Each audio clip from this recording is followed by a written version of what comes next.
there, I'm Steve Davis on your right and Evan, my associate, on the left. We're going to show you how we install our terrific on-demand ozone water treatment system in a storage tank. So the first thing we're going to do is make a 5 3/4 inch mark in the top of the tank and then go ahead and cut that section out. And he's doing that right now. You'll notice he has a set screw right in the middle so that he can have a way to hold that material so it doesn't drop into your tank.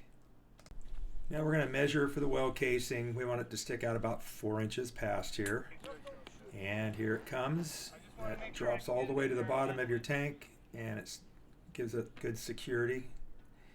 We're going to bolt the pump to the motor. That's the motor there. It's just 4 studs, lock washers and nuts. Just snug them down tight. We're now connecting the motor leads to our SO cord, which will be connected to the ozone box that you can see in the top of the video here.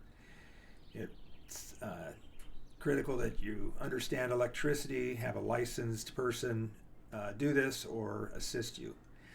These wires will be underwater, and so you want to make sure you get a tight fit here on the heat shrink.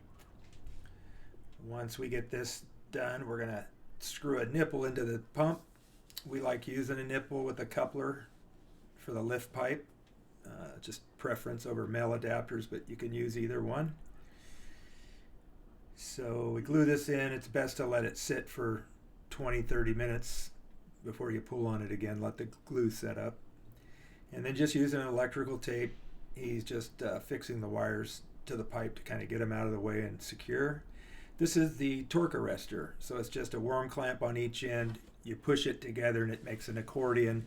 We're looking for 5.5 inches inside diameter of the well casing. It has play in it. You'll see that here in a minute. Again, I'm just saying the electrical part, you just want to know what you're doing. That's why we say somebody with the license or the qualifications as an electrician. So you can see on his left shoulder he's got about a 25-foot roll of heavy SO cord that's made for outdoor, and that is our circuit back to the ozone generator that supplies power to the pump. He's now shortened up that pipe so that it's sitting about 4 inches above his well casing, takes the well seal off. That SO cord will go in this hole that's in the top there, fits right through it. So now you can see everything's taped up good. You can see that torque arrestor's expanded out nicely. It's very adjustable. You can adjust it again if you don't get it right here, but you have a little play or wiggle room. But you notice the pump doesn't just go slamming to the bottom. Obviously it's not a 200-foot well, but it's just good to put it in that way. So this is the Mazi injector. It's got a gauge. You're going to get a better shot of it. He's just going across about 6 feet of length and then returning the water back into the tank. You can see on your right where he's already cut the feed. That's going to be where our sensor goes, and you'll see that later. And there's our beautiful ozone on-demand box. You're going to have input power and then output to the pump. This is Steve again. I'm just preparing those 2-wire pump.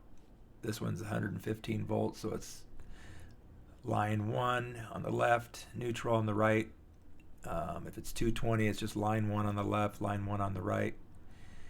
And the incoming power goes to that breaker you can see with the blue handle. That's the incoming power.